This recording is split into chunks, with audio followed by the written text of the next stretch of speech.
जीत की राह तलाश रही बसपा सुप्रीमो ने भारतीय जनता पार्टी सरकार पर करारा प्रहार किया है।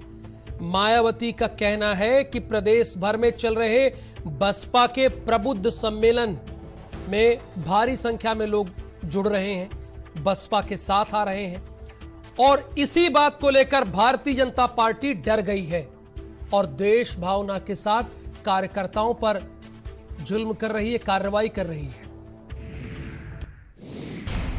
माया का बीजेपी पर वार। यूपी सरकार जातिवादी आरोप। कार्यकर्ताओं को डराने की कोशिश। कारवां रुकने वाला नहीं।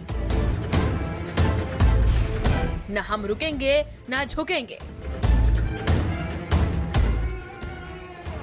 मिशन 2022 को लेकर सपा और बसपा में सियासत तेज हो गई। एक और जहां सपा अपने को ब्राह्मणों का हिमायती बता रही, तो वहीं बीएसपी प्रमुख मायावती का कहना है कि प्रबुद्ध वर्ग सम्मेलन में भारी सफलता मिल रही है। मायावती ने बीजेपी पर आरोप लगाते हुए कहा कि जातिगत द्वेष के चलते कार्यक्रम रोके जा रहे और हमारे कार्यकर्ताओं को डराने की कोशिश की जा रही है। इस कार्यक्रम के विरुद्ध खुलकर सरकारी मशीनरी का भी दुरुपयोग करना शुरू कर दिया है, जबकि बीएसपी द्वारा प्रबुद्ध वर्गों के हो रहे सम्मेलन सरकारी अनुमति आदि के बाद ही तथा कोरोना के सरकारी नियमों का भी पूरी तरह से पालन करके ही आयोजित किए जा रहे हैं।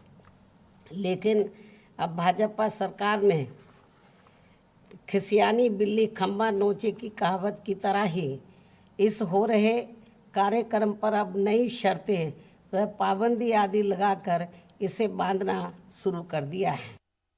इस मामले में केवल जातिगत द्वेष व राजनीतिक स्वार्थ के कारण ही सरकारी मशीनरी का घोर दुरुपयोग करते हुए कल कासगंज के कार्यक्रम के बाद वहां बीएसपी के जिला पदाधिकारी व ब्राह्मण समाज के भी कुछ सम्मानित लोगों के खिलाफ जबरदस्ती केस दर्ज कर लिए गए हैं।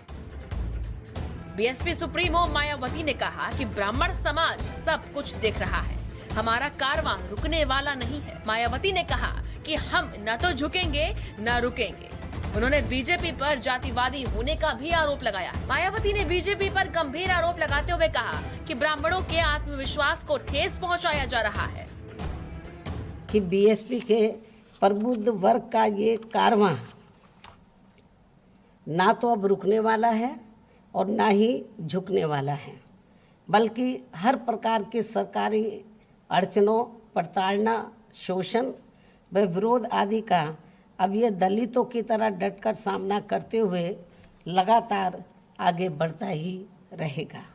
यूपी भाजपा सरकार की इस प्रकार की घोर द्वेषपूर्ण कार्रवाइयों से ब्राह्मण समाज को भी पूरा यकीन हो गया, विश्वास हो गया है कि बीजेपी दलितों, पिछड़ों व अक़लियतों की तरह अब ब्राह्मण समाज को भी अपने आत्मसम्मान व स्वाभिमान के साथ इन्हें जीने नहीं देना चाहती और इसका सही व जोरदार जवाब भाजपा को आगामी यूपी विधानसभा आम चुनाव में जरूर देगा।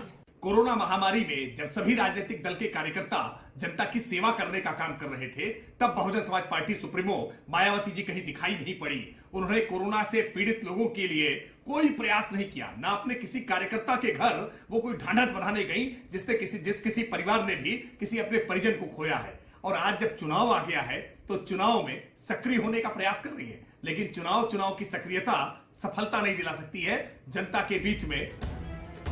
22 के चुनावी आगाज से पहले यूपी में सियासत तेज हो गई है। सम्मेलन से समीकरण साध रही बीएसपी ने बीजेपी पर जातिवादी रवैये का बड़ा दांव खेला है। ब्यूरो रिपोर्ट, भारत समाचार।